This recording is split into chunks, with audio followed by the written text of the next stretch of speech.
Hi, everyone. Welcome to Removing Roadblocks to Getting Published. Our speaker today is Reverend Adam Thomas, who will present Inside and Out, Taking Your Text from Manuscript to Book. Adam is an Episcopal priest and author of several books, some published by Abingdon Press and others published independently through Amazon. After more than a decade learning graphic design through the School of Hard Knocks, aka making countless brochures, pamphlets, and programs for the church, Adam turned his design skills to publishing his own fantasy novels, as well as a few books by friends and family. Book design is a side hustle for him, but one that he engages in with great passion. If you're thinking about independently publishing your book and have no idea where to begin, Adam looks forward to showing you the ropes. You can find all of his published works on his Amazon author page at amazon.com/author/Rev Adam Thomas. He lives in Mystic, Connecticut with his wife, preschool twins, and lots of books about Dungeons and Dragons. And after Adam's presentation, you can ask questions by typing them into the Q&A feature on the webinar screen. So with that, Adam, take it away. Thanks, Brian.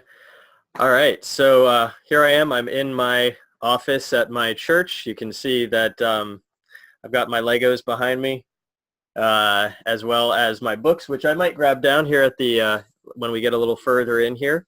But we're going to go ahead and get started. I'm going to jump over to a little presentation now. So let me just share that. All right, there we go. There it is. All right, are we seeing it there, Brian? Yeah, no, it looks good. Looks good? All right, excellent, excellent. Okay. This is the first time I've shared on Zoom through my iPad and computer at the same time, so we're gonna learn this together here. All right. So Brian already told you who I am, so I'm not going to say all that stuff again, but there's the names of all my my books. Digital Disciple and Letters from Ruby are the ones published by Abingdon Press, and then I've got a whole bunch that I've published myself through Amazon, first with CreateSpace and then with Kindle Direct Publishing since CreateSpace went away last fall. And I'm going to talk to you today about a lot of stuff that I've learned just through doing this time and time again, taking a book from a manuscript to a finished product. And when I say finished product, let me show you what I mean.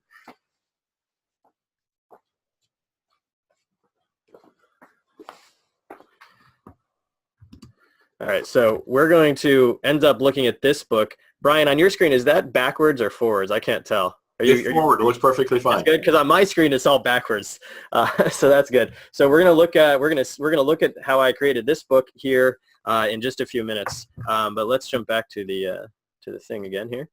All right, so there we are. We're going to look at my book, The Storm Curtain, as well as my book, The Halfling Contagion, here in a moment. You can probably tell that those are both fantasy novels. So let's talk about manuscript first. When I say manuscript, of course, what I'm talking about here is the text of your book. And here is the beginning of one of my fantasy novels, the prologue to The Halfling Contagion.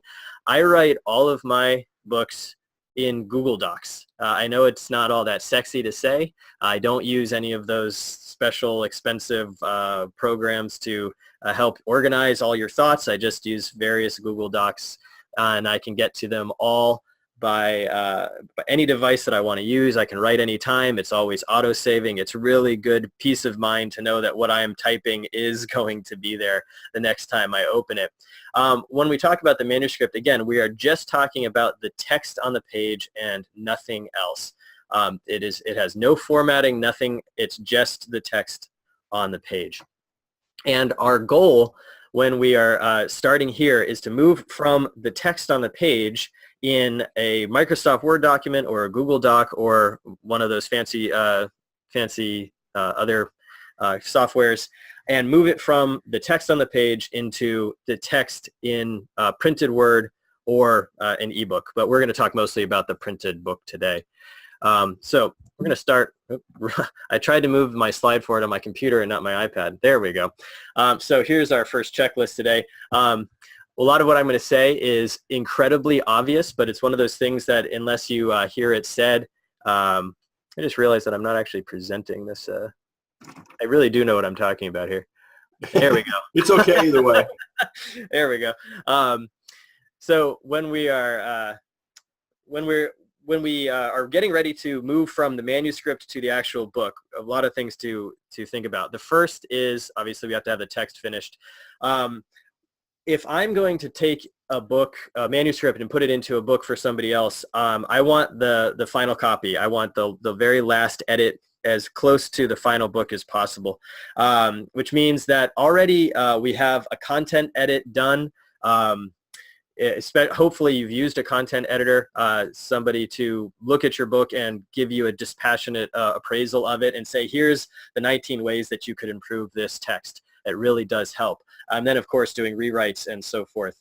You also have to have your proofreading done. This is a different editor than the content edit. This is the copy editor, who's actually going to read it line by line and make sure that you have spelled, phase, F-A-Z-E, instead of P-H-A-S-E, and so forth. We also, when we have a manuscript, we're going to put it into the form of a book. No extraneous formatting whatsoever, and especially if you are also going to send a manuscript to a publisher, it should just be like a college paper. It should just look like that, double spaced. Don't tab things over. Don't put lots of spaces to get things to line up just right on the page. Just the text as simple as possible. If you have the names of books or ships or that kind of thing, they can be italicized, that kind of thing. But beyond basic italics, no extraneous formatting whatsoever. It makes the process much easier to go from manuscript to book. Mark your chapters and your sections clearly, so the designer knows when to move from one section to the next, especially if you have a lot of headers that are going to be in the top margin of the book. That's really helpful. A little pet peeve of mine is when people do two spaces between sentences. That's an old typewriter convention. It does not apply to computers.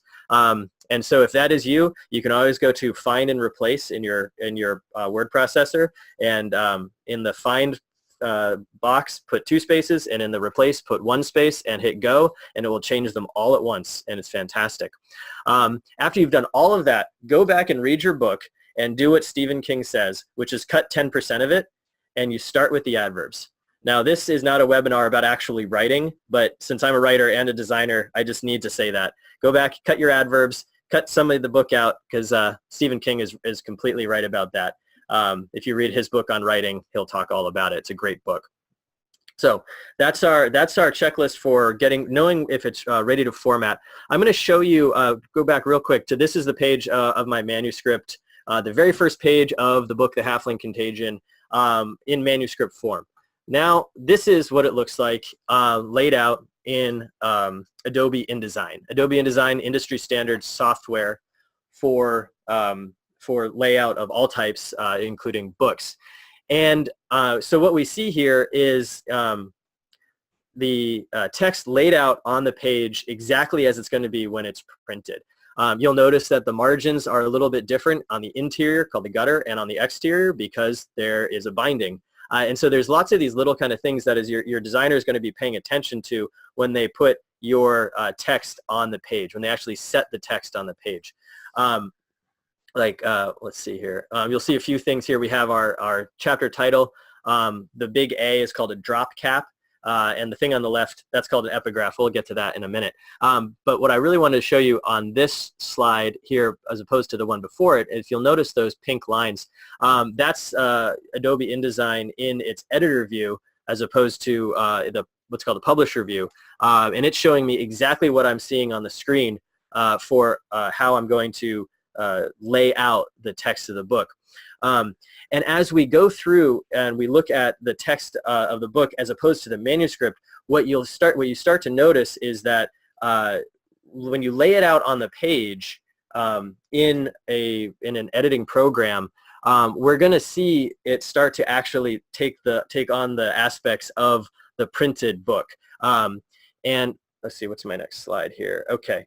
Here comes another, this is from another one of my books. You'll notice that when we are laying it out outside a manuscript page, we've got our header on the top, our page numbers, and all this stuff. What we're really trying to do here is make this, taking the manuscript from the book is not just about dropping our text into another layout and saying, okay, we're good to go. There's lots of little other pieces of what make a book look like a book. I've seen a lot of self-published books where whoever the designer was, be it the author or somebody else, has just taken their text, dropped it into another file with 2 columns and tried to make the margins all look nice. And then when it's printed, it just does not look at all like a published book. And if you're using something like Kindle Direct Publishing, CreateSpace, if you can make the file look like it's supposed to look, it will print beautifully, absolutely beautifully.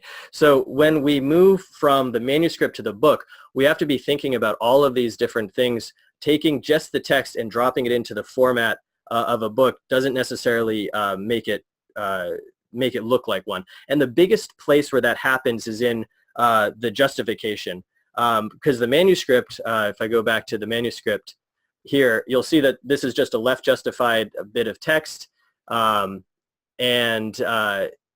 when we move it to the book, we want it to be fully justified. We want it to really take up the space.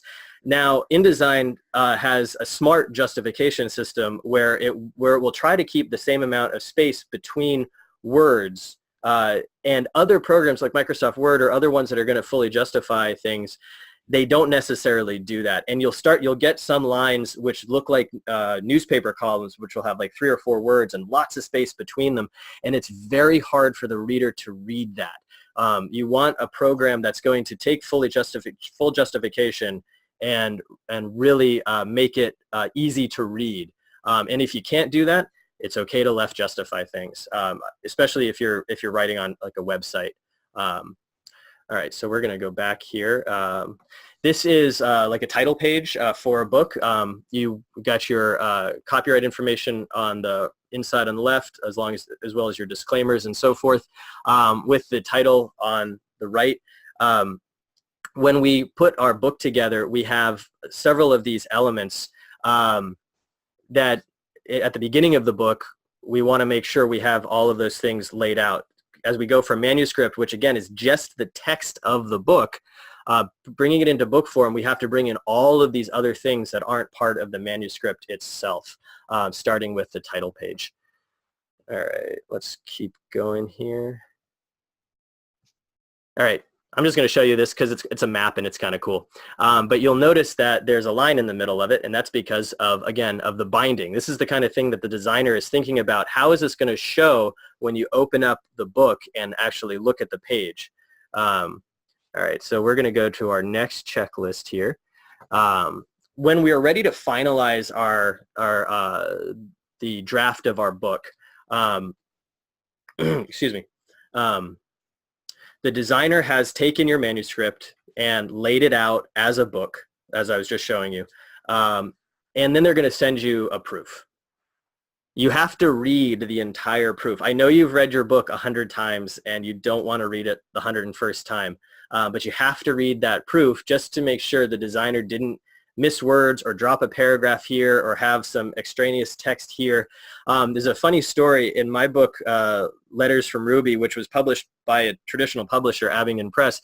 On one page, a comment from one of the editors got brought into the text and nobody noticed it. So if you go to page 215 of the book or whatever, you can read something. There's just the text of the book, and then all of a sudden it says, does this go here? I'm not sure. And then it keeps going. So you really have to make sure that you proof your the file coming in from your designer or text setter to make sure that they did not mess anything up. And if they did, you go back and you have another round of edits. When you're going from manuscript to book, you want to make sure that you have, if you want these things, you've written an epigraph, which is that thing that was in the circle on the left side of the page a minute ago. You want to make sure you have your dedication, your acknowledgments, your author bio. There's all of these things that go into the book part that's not part of the manuscript, that can really help make your book look just primo that a traditional publisher is going to be definitely asking you about, but coming from an independent publishing standpoint, you might not be realizing this. You might not be thinking about this at that point. And then, of course, you want to cut some more adverbs because I know you didn't get rid of them all the first time. All right. So, all right, we're going to go on and now that was the inside of the book. We can go into some more detail if you've got questions during the Q&A portion here in a couple of minutes. But let's talk about the cover. And what we're going to do here is we'll do one more checklist here, and then we'll look at a cover of one of my books. So when we're talking about the cover, if you are independently publishing, the title is going to be your job. Coming up with that title is all you. If you're traditionally publishing, you have absolutely no say in what the title is. They're going to pick a title that works, and you just have to say yes, or say, nope, I don't want to publish with you. The publisher will pick a title that they think is going to sell your book. So you need to pick a title that will capture attention and that actually describes your book. You could call your book something really, really captivating, but it has nothing to do with the book, and then your reader is going to feel like you do if you take a drink and you think it's water and it's actually Sprite, and it tastes bad the first sip because you weren't realizing it was going to be Sprite. Or like when you go see a movie and the trailer, it made it sound like an action movie, and then you go and it's not. And you just think, oh wait, this isn't the movie I meant to see. So you really need to pick a title with attention to that detail, capturing attention, and that it actually describes your book. You need to write the back cover copy. So this is the description of the book. If somebody flips it over and looks at it, or if you're on Amazon and they want to read that paragraph below the purchasing details. One thing that I'm incredibly guilty of when I've written my own back cover copy is the laundry list of proper names. I've gotten very involved in telling all of my prospective readers who the characters are. Because I, as the author, am so invested in those characters, I assume that the reader is going to be invested in them too. The reader is not invested in those characters because they haven't started reading the book yet. So you don't necessarily need to share the names of all of your characters or all of the people in your book on the back cover copy. It needs to be a short paragraph that basically gets enough information across to make somebody go, maybe I'll try this, and get them to page 1. That is all the back cover copy is for. This is not a summary book report like you would have done in elementary school. Again, you have your author bio on that page, a picture perhaps if you want that kind of thing. And then you also need to be developing some ideas for the look, the feel, the theme, the color palette of your cover. Because when you talk to your designer, the designer is going to ask you, so what do you think, what are you looking for on this cover? Do you want there to be people on the cover? Do you want it to be a scene? Do you want it to be a picture at all? Should it just be text, big title text, that kind of thing? I'm sure you've seen the convention of lots and lots of book covers where it's like a person, but you only see them from like the chin down. I've never really understood that kind of cover, but that seems to be out there all over the place. But you need to have just a few ideas to share with your designer so that they can start designing.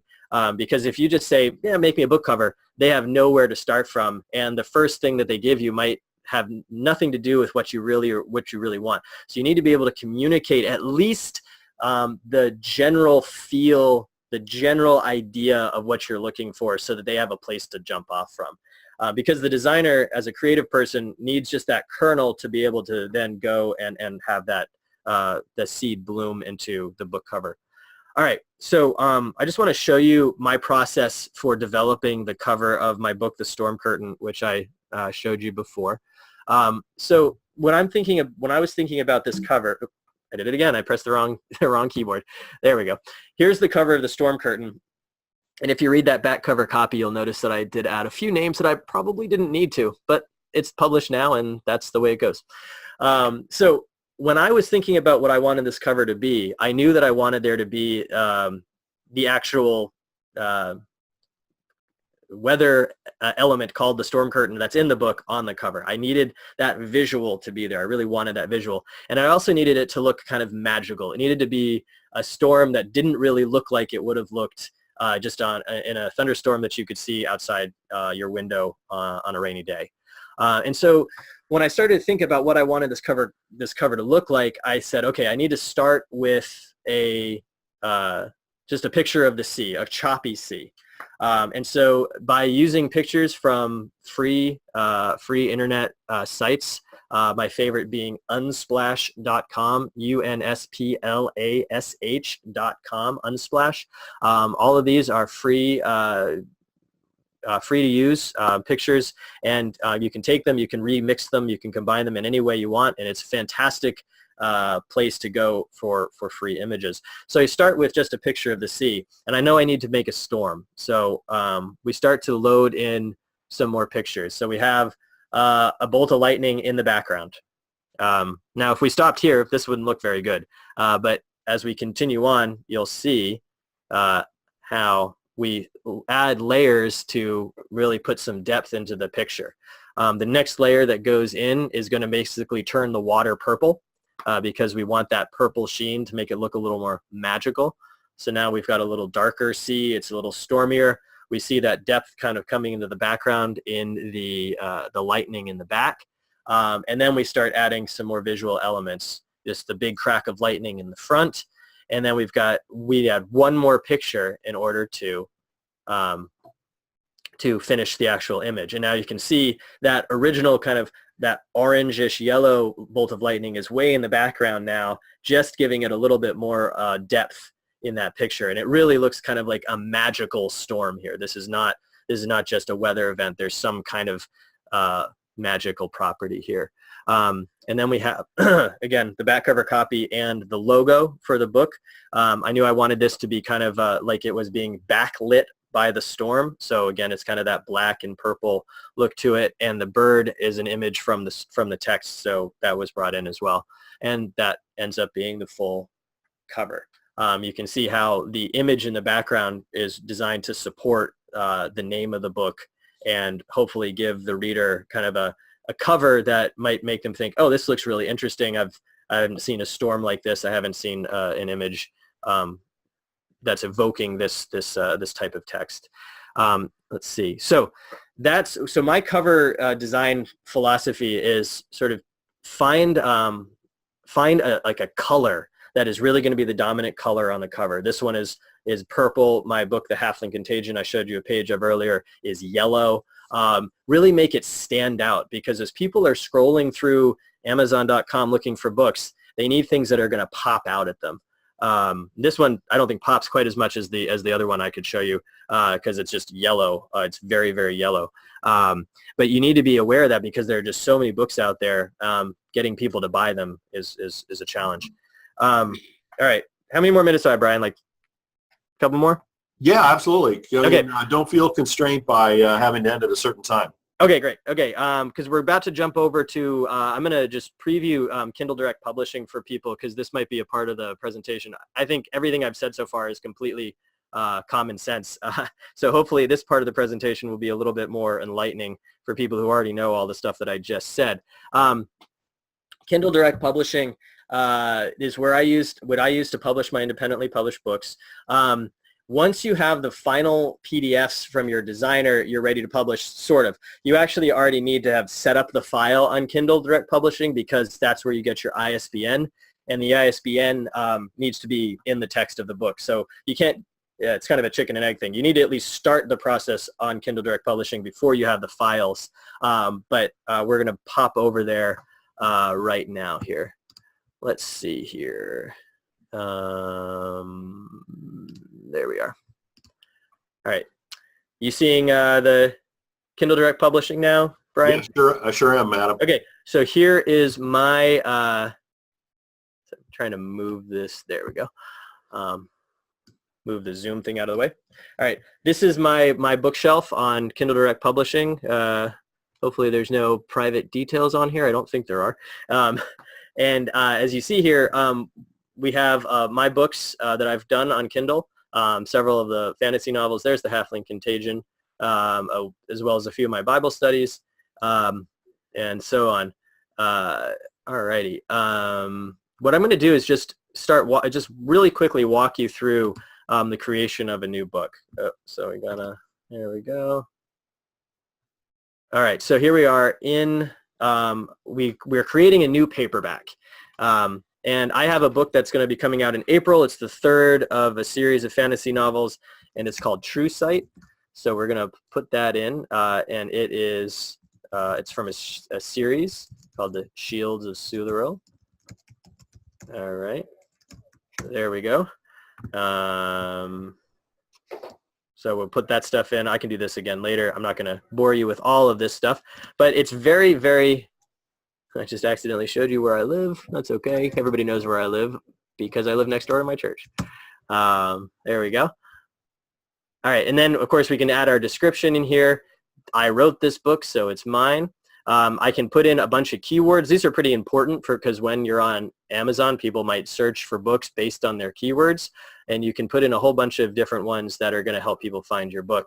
There's also categories and these categories are you have to go kind of looking for the one that really fits your genre. So let's see, we've got general fantasy. That sounds like a good one. And I can go back and put another one in. No adult content in here. And then I just hit save and continue. And it's really that simple. Oops, of course I need to go add a whole bunch of stuff that I didn't put in yet. The next page here is a description. I can change that later, of course. Can't spell description though. There, goodness gracious, there we go. Performance anxiety with my typing there, Brian. All right, so we jump to the next stage, and now we have the book named. We can get a free ISBN from Kindle Direct Publishing. So we're going to go ahead and do that and assign the ISBN for my book, True Sight. And there it is. It's ready to go. I haven't put any files in yet, so now I can send the ISBN number to my designer or myself, because I am my designer. Put in that. I've got all these different print options for trim sizes of the book. Let's see. Let me jump out of the sharing for a second. This book right here is 8.5 inches by 5.5 inches, basically half a sheet of a letter-sized paper. So this is the book that I was showing you the cover of before, and you can see here that this is the one printed by Kindle Direct Publishing, what used to be CreateSpace. And when I first did this and I got the original proof of this book back a couple of years ago, I was just astounded at how good the printing quality from Kindle Direct Publishing was. I was not expecting it to be as good as this, but because if you compare it to, sorry for that screech, if you compare it to my book Letters from Ruby, this is one published by Abingdon Press. You can't tell that one of these was independently published and one of these was published by a traditional publisher. It's just impossible, except for the fact that this one doesn't have, a publisher's imprint on it.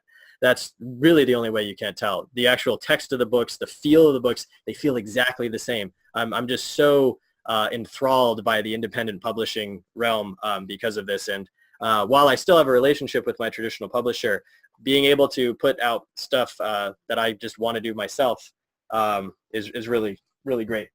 All right, let me just jump. Is there anything else I needed to do in that share? One more second here. Pop back over here. So I was talking about the trim sizes. Lots of different sizes that you can use. Like I said, I use the 5.5. I was going to show you all these. There are so many different trim sizes for your book. This has to be chosen before your designer does anything, because if you change trim sizes and they have to go back and reformat the whole text, that's not a very fun thing to have to do. Although there are some shortcuts to help doing it, but I just like using one of the standard size trims, because then when you put the book on the shelf, it's going to look good. And then you go back down. And Before you leave that, I asked a stupid question. Yeah. Cream paper versus white paper. What are your thoughts on those? Oh, good question. I tend to do the cream paper. I never really thought a ton about it, but I think my idea around cream paper is that it's not as bright as white paper, so that when I'm reading it, say like in bright sunlight, it's not going to shine as much. Also, if I smudge it with like you know, I had chocolate and I smudged it a little bit, it's not gonna look quite as like I really messed it up. So I've always used cream paper for my books. You probably can't tell the difference between cream and white paper on something like this because it just looks white on the camera. Let's see. This is my book, Digital Disciple, which came out in 2011 from Abingdon Press, and this has white paper. Probably can't tell there. That's white, and this is cream. I don't know if you can tell that at all, but when you look at them next to each other, I don't know, the cream just feels easier to read. The contrast between black and white on the white paper, I think over time can strain the eyes, whereas the cream paper is a little softer to look at. So that's why I usually choose the cream. Thank you. Yep. So just last little thing here. After we've chosen all of these options, matte and glossy finish on the cover. It depends on the book. I've done both. Again, the glossy finish will make it look like a photograph. The matte finish, it'll be a little softer image. Then you just upload, just like uploading an attachment to an email. You upload your manuscript as long as it's conforming to the standards for that trim size. It's going to end up looking really good. And there are lots of different articles on the Kindle Direct Publishing website to help the designer make sure all of everything is in the right spot. Same with the book cover. And then all of a sudden you have a preview for your book, and you can go from there to order a proof copy and continue on to see how well everything looks. It's very, very simple to use, and I've had a lot of fun doing it. So let's see, I think that's everything I wanted to cover today. And there we go. Yeah. So do we have any questions? Thank you very much, Adam. That was really helpful. Incredible amount of useful information in a short period of time. So thank you very much. One question I had about what you were just showing there, you know, with the process of the self-publishing, are they still require you to have like an approval period before you can actually get either a print preview or the electronic preview? The electronic preview will come in right away. And well, let's see, there's probably about like a 12 to 24 hour period from the uploading of something, and then they'll send you an email that says, okay, everything is processed. But I feel like in the year and a half or 2 years I've been using CreateSpace and Kindle Direct Publishing, that time frame is shrinking.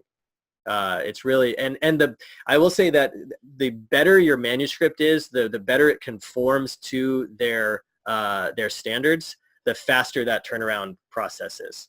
Like I had the book that I showed you earlier, The Halfling Contagion. At first, there was a map in that book, and I had it, and it didn't conform with the margins correctly, and I had to go to a different bleed size on the text. And that one took a little bit longer because I think they were trying to figure out, well, what was he doing? And I actually called them and I talked to them. They have pretty good customer service, which is great. So yeah, it does. There's a little, but it's not like, oh, it's not going to be a week. It's a day, maybe two at most, between uploading and then being able to actually manipulate your files. And then after everything's published and you need to go back and do like an update, say you caught a couple of spelling mistakes that nobody else caught, you can go back and upload again, and it will just sort of seamlessly go up underneath the other one until the process is finished. The review process is finished. And once you've looked at your electronic print preview and you feel good about that, you can also request a physical print preview from Amazon. I would always do that.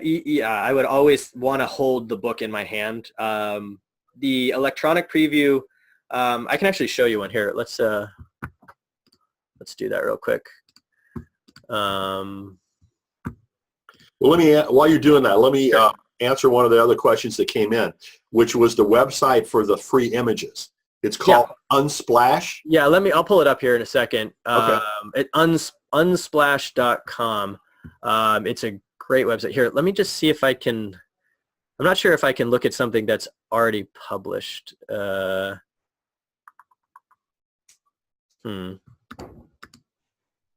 I'm not sure I can look at something that's already. That's okay. No, that's okay. I guess my real question there, Adam, was the turnaround time and the cost of getting your print preview, Yeah. the physical print preview is pretty inexpensive and pretty quick, is it not? It is. It's about, I'd say the cost of your book, if as an author, if you want to order, X number of copies of the book, the cost per book depends on how many pages it has, if there's color in it, and so forth. So the book that I was showing you earlier, The Storm Curtain, if I wanted to order copies of these as the author, this size book, this is about a 320-page book, at that 5.5 by 8.5 size. Each of these is going to run me between $2 and $3. And then if you sell them at, $10 or $15, you're making a pretty good margin, way better margin than you would ever make with a traditional publisher. Because, your royalties are going to be, about 10% there. So the cost of the print preview is the same as the cost of the ongoing book once it's published? Basically, yeah. Okay. Yeah, so you basically are paying shipping and then you're basically paying for the paper, I think. That I can't really see any. It's all automated from their aspect. I will also say that the royalties set up for Kindle Direct Publishing. I'm trying to get people to buy my ebooks as opposed to the print books, because the ebooks actually have a much better royalty fee. I can charge $3 or $4 for an ebook and make $2 or $2.50 on that ebook, where a $12 paperback might make me $1.50 on the royalty. So the ebook is always going to make more royalties. Here is Unsplash. It's a great, it's a great website here. Let's say Blood Moon, because we just had one of those in the United States. So these are all, here's free images that we can choose. So say we wanted the cover of our book to just have this big moon on the cover of it. We could use this image, and you can credit the photographer or not, depending you don't have to, based on their licensing. And it's always a good idea to, but the images are very high quality. It's a great website. I love this website.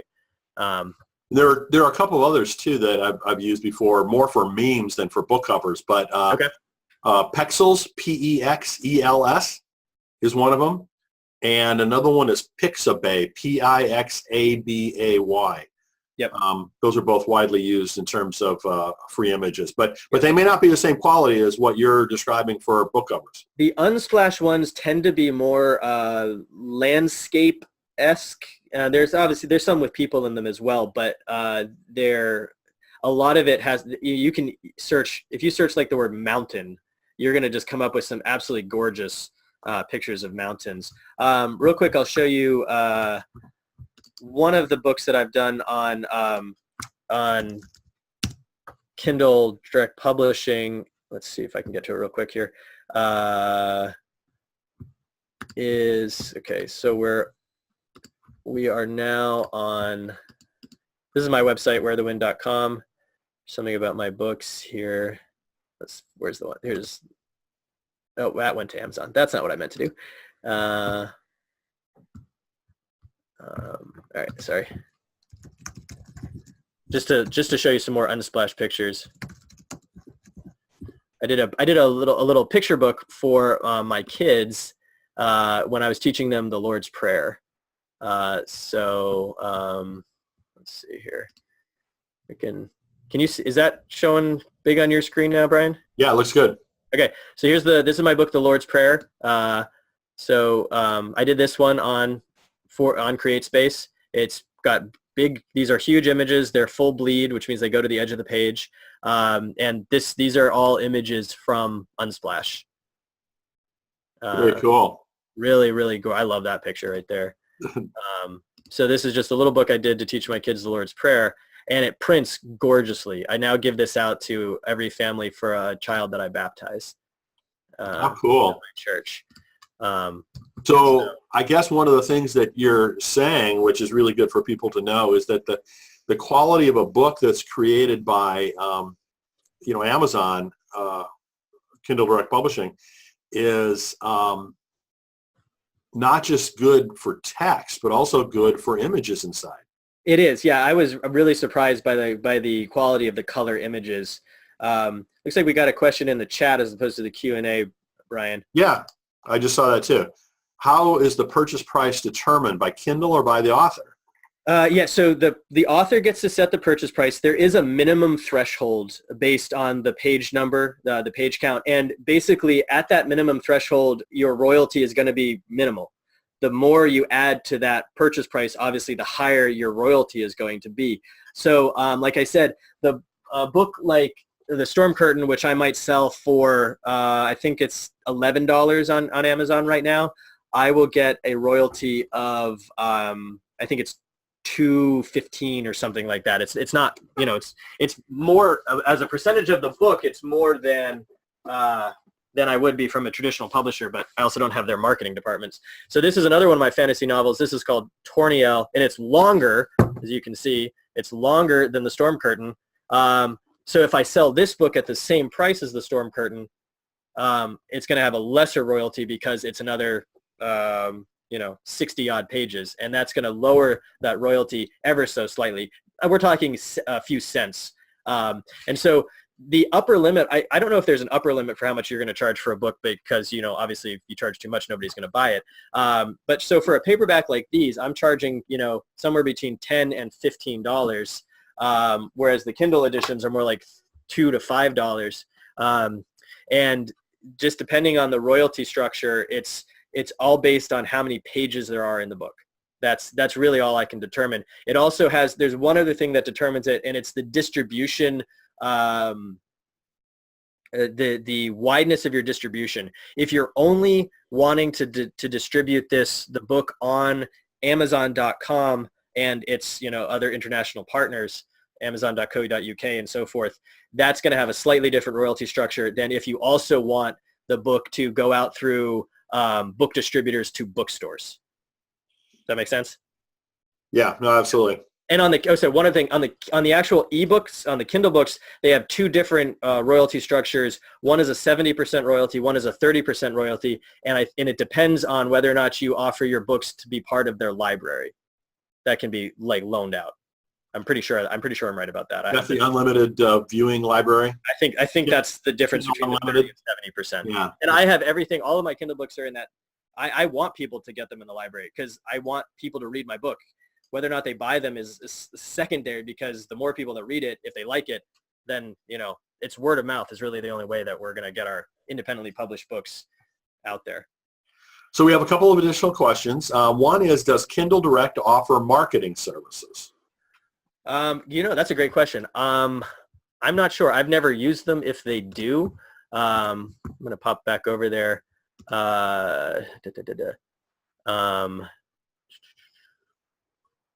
There's something called Kindle Direct Publishing Select, where you actually enroll into it, and this is where again it has something to do with their lending library and so forth. You also are publishing exclusively on Kindle, so but that will also help reach a wider audience. As far as marketing support, I don't know. That might. I'm not aware of anything. That's not my. I'm more of the designer of the books as opposed to the marketer of the books.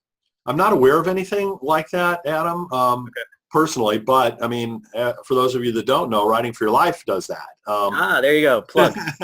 And particularly in terms of platform development for authors to become known, you know, and build a following. And that is going to be the topic of one of our other webinars here later this week. So that would be my best answer to that question. Good segue, Brian. Good segue. And another question, let's see, was the Lord's Prayer book also done through Kindle Direct? That one was actually done back with CreateSpace before CreateSpace was folded into Kindle. That book does not exist as an ebook. It only exists as a print book. But the Kindle Direct Publishing, even though it has the Kindle name in it, does print books as well as ebooks. It took CreateSpace and engulfed it into Kindle. So the name Kindle, even though it makes us think of strictly e-readers, it is the print publishing arm of Amazon going forward. Do I have a copy? Yeah, right here. I thought I had one. So here's what this book looks like. It's a very, very thin, again, it's a children's picture book. And like I said, it prints amazingly well. I was so ecstatic. And all these pictures were from that Unsplash website that I mentioned before. And you don't, again, I did credit the photographers in this book, but that's not part of their licensing. And just to back what Adam was saying earlier about the quality of the books that come out through, Amazon's printing process, I totally agree. We did a Frederick Buechner book, self-published through Amazon CreateSpace at that time before it was merged into Kindle Direct. And the quality of the book, both the cover, the text, the pages, was just outstanding. Really, really good. I know that this sounds like a big advertisement for Kindle Direct Publishing, but it really is advertising for independently publishing your book these days. It's not just like, I wouldn't think of it as a failure of trying to not get published because you weren't being published by a traditional publisher. It's another avenue to get published. And it's not that, I don't think the stigma exists anymore as, oh, that was your self-published book, let me look at it, and it just doesn't look good, it looks kind of junky, the margins are bad, the cover is yucky. If the designer knows what they're doing, they're going to make it look like a book, and it's going to print very, very well. Well, I think the key was what you just said, if the designer knows what he's doing. Right. Right? If it's garbage in, it's going to be garbage out, but if it's quality in, it's going to be quality out. So another question here, when you go exclusive with Kindle Direct, is it for a limited time that you're exclusive with them?